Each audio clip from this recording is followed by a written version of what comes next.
I've heard a lot of people claim, well, look at the expenditures, look at the way that public schools are spending, and it seems like we need to do something.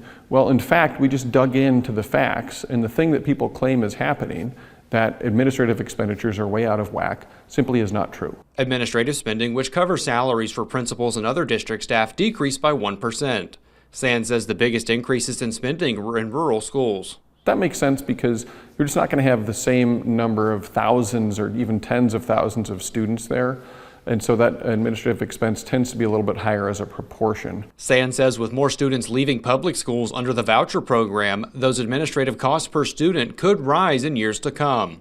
As a percentage, you are likely to be spending more on administration, simply because, again, if you take 10, 15, 20 students out of a classroom, that doesn't necessarily mean that you are going to be reducing, that you're not going to have a principal at your school, that sort of thing.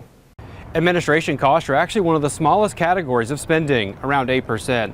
The cost for things like building maintenance and instruction are much higher. Outside the State House, Connor Hendricks, KCRG TV 9 News.